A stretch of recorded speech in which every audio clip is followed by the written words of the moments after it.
Hello everyone and welcome to a really awesome game that just finished in the FTX Road to Miami preliminaries. It is Levon Aronian versus Erigaisi Arjun and it's quite a brilliant game. You guys started requesting it as soon as it ended, and as always for very good reasons. It really shows you the power of the bishop pair and how you can never take the bishop pair for granted, especially when wielded with such deadly purpose as you will witness here. So let's check it out.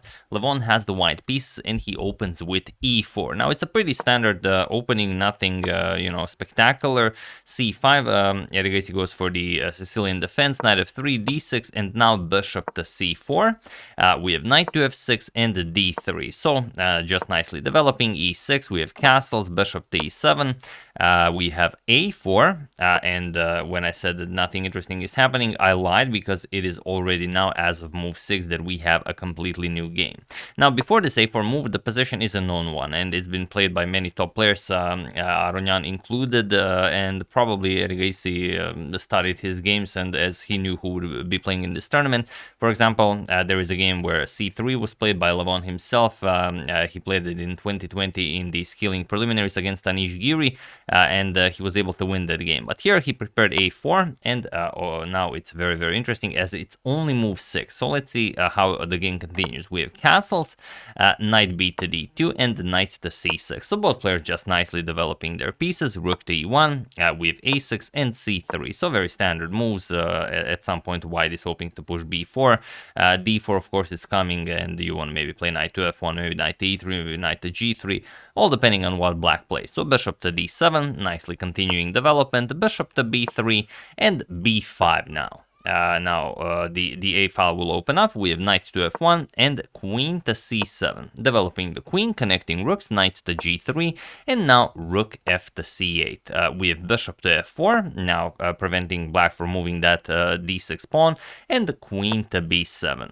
We have a captures on b5, a captures, and a nice trade of rooks on the a file. Rook captures, queen captures, and now pawn to d4. So everything pretty standard. Pretty much everyone would play this. C captures on d4, we have c captures, and now knight to b4. And here you can see that Arjun is really putting pressure on white's position, the e4 pawn being pressured. Currently it's defended, so it's nothing spectacular. The knight and rook are nicely controlling the c file, that c2 square, the d3 square also covered by the knight, but the bishop on b3 doing a fine job, so nothing to worry about. Levon starts an attack on the king side with his signature h4 move. We have h6, pawn to h5, continuing to push on the king side, and bishop to f8. We have queen to d2 now, putting pressure on this h6 pawn, so you can see how bishop f8 does make sense, because if this bishop wasn't here, there is no doubt Levon would just go for bishop captures on h6. With the queen and two knights here, it would be very difficult to defend this. You can imagine this rook being lifted. Very scary stuff. So knight back to c6, bishop to c2, the bishop pair now nicely targeted at black's king side, and queen to a5. Here Arjun offers a queen trade, and Levon politely declines. He plays queen to d1, we have e5 now, challenging the bishop, and the bishop back to d2, attacking the queen here. So queen to a2, and now just pawn to d5, attacking the knight. We have knight to d4, and Levon trades. Knight captures, e captures, and now that he messed up Arjun's pawn structure a little bit, he goes for a queen trade and plays queen to b1. Offering that queen trade, and you might think that, okay, probably a queen trade will not occur, we're gonna see queen to a6 or queen to a7, but Arjun trades queens. We have queen captures, bishop captures, and now bishop to g4, going after that h5 pawn. And this is where things start to go very wrong for Arjun, well, this is definitely a poisoned pawn, as you'll see. Pawn to f3, Levon even forces him to capture it, bishop captures on h5, and now knight to f5, going after that d4 pawn. And you can see how this bishop doesn't have all that much to do here. Now we have knight to d7, remaneuvering the knight over to e5, and now rook to c1. Levon wants to get rid of the rooks, because this rook is very nicely controlling the c file, whereas Levon's rook on e1 isn't really doing all that much.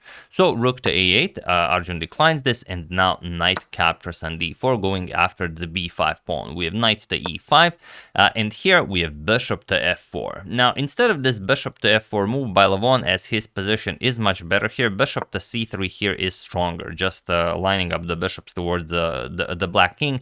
And now you don't really, the pawn will fall, so you're going to win this pawn, and you're going to have a beautiful pass b pawn. And of course, if black tries to defend it, knight to c6 is just very, very strong. You're now attacking the knight here twice. If you ever trade here, then white gets a pass pawn on c6, so white will win this very easily. But okay, bishop to f4 was played, and this kind of gives Arjun a chance to fight back. We have f6 now, adding more defense to the knight here. Knight captures on b5 and rook to b8. So okay, Levon did win the pawn. He does have the pass b pawn, and he's ready to start pushing that pawn. And here, it's not easy to find an active plan for Levon, but something like knight to d4 does go a long way. However, he decides for knight captures on e5, and now Arjun basically equalizes the position. D captures on e5 here, and now bishop to d3. Defending that knight here. Rook to b1 is coming, and then we're going to start pushing the b pawn.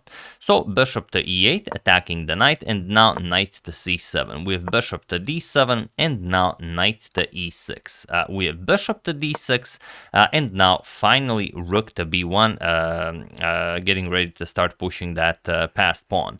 And you can see that Levon is up a pawn, but he's up against a bishop pair. So let's see how this plays out. We have king to f7, bishop to c4 now. We have g6, and now pawn to b3. So the structure is now very well defended, and there's no good way for Arjun to try and take advantage of anything. Here we have rook to a8. Now he would very much enjoy playing rook to a2, but Levon just continues pushing g4. We have rook to a2, allowing Arjun this bit of activity here, and rook to c1. We have king to e7, and now rook to c3.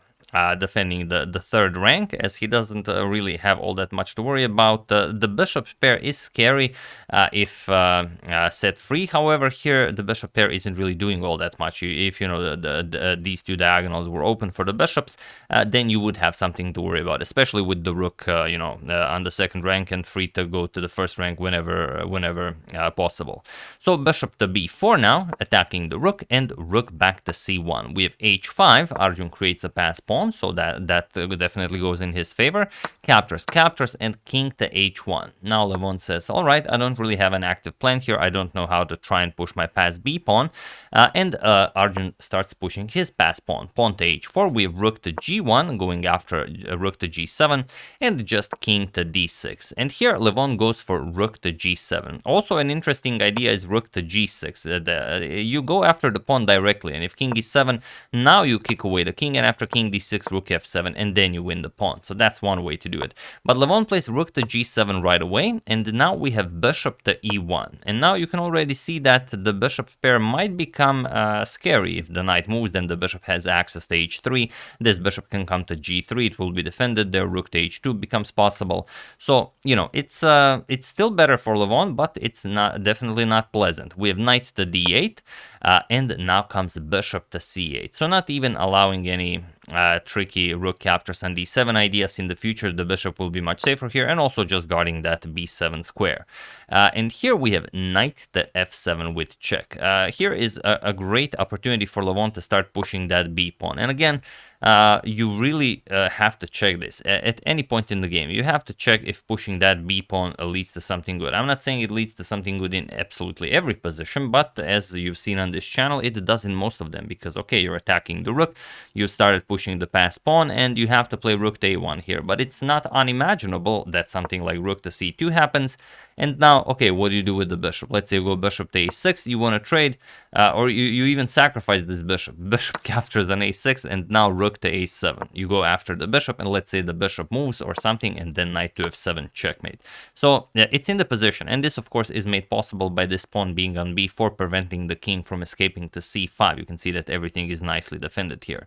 So, you always have to check whether b4 does something. So okay, knight to f7 check first by Levon, king to c5, and now knight captures on e5. Now, sort of sacrificing a knight, but not really, because rook to c7 check will win back the piece. So Arjun doesn't even capture the knight, he activates the king even further. King to d4, knight to c6 check, king to e3, and now pawn to d6. Levon starts pushing his passed pawn.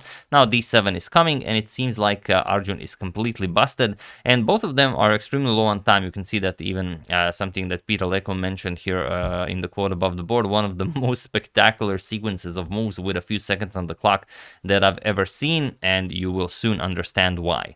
Here, bishop to h3 was played. Which makes sense. You want to take away as many squares from the black king as possible. If the bishop here would cover this square, you will put this bishop here to control this square, and then rook to a1 might result in checkmate at some point, or many other tactics are possible. But here bishop to h3 was played, which seems like a similar idea, but you have to start with bishop to g3. But okay, not a lot of time on the clock. But now Levon has a chance to fight back with bishop to f1. He can sacrifice the bishop in order to free up the d7 square, so he can start pushing this pawn. Otherwise, black can just give up the bishop for this pawn. So bishop captures on f1. Erigaisi accepts this, and now pawn to d7, preparing to queen the pawn, but now bishop to e2. Levon brings a queen into the game, and now bishop captures on f3 with check. And what do you do here? You can move the king, or you can block with the rook. If you move the king, not really all that great. Bishop to f2 check, king h2, and now you just get checkmated. Bishop g3 with check, well, that's pretty much it. It's a double check, so you can't give up the rook for the bishop. You have to move the king, and now rook a1 check, and we get the position that we've discussed. All of these squares are now taken. You have to block with the queen, and then you get checkmated.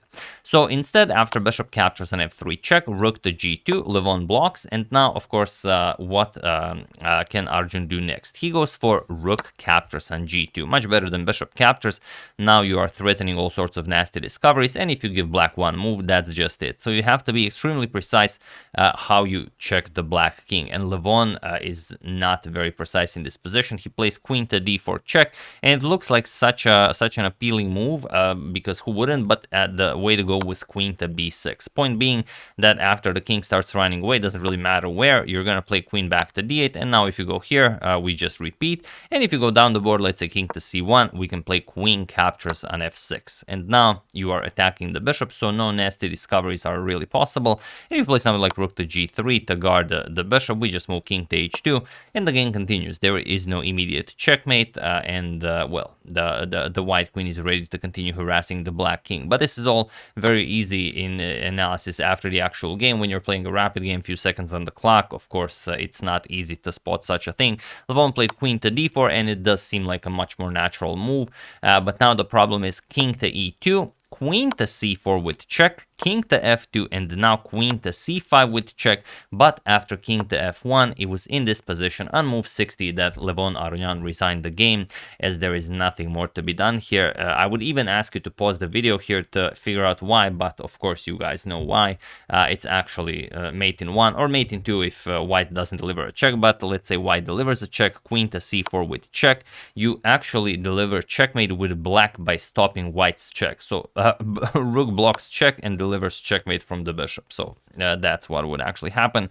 So Levon did not want to allow this on the board. After king to f1, he resigned the game, and a spectacular victory for Arjun Erigaisi with the black pieces against a master of tactics, Levon Aronian.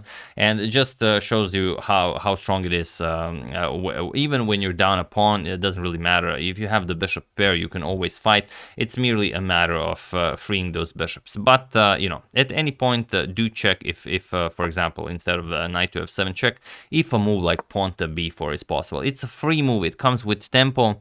And, you know, okay, rook to a1 is still good for black, but white will always be a little bit better. But we've seen how you can completely blunder the game if you play something like rook to c2. So just saying, you know, if there's a possibility to push the b pawn, do check what happens if you push it. So yeah, that's the game. Hope you guys enjoyed it, and thank you very much for suggesting it as soon as it finished, even though I was following the coverage live, so I did see it as soon as it happened. But I'm always very grateful when you guys suggest such wonderful games. I would like to thank Mateo Jurjak, Alois Klosterhaber, Kalman D, Valar Mogrulis, and Steven Abrams for your contribution to my channel. Thank you a lot, I really appreciate it. As usual, you can check 2 of my previous videos here. Thank you all for watching, and I will see you soon, continuing the coverage of this wonderful event until it finishes. So thank you all, I will see you soon, and have an excellent rest of your day.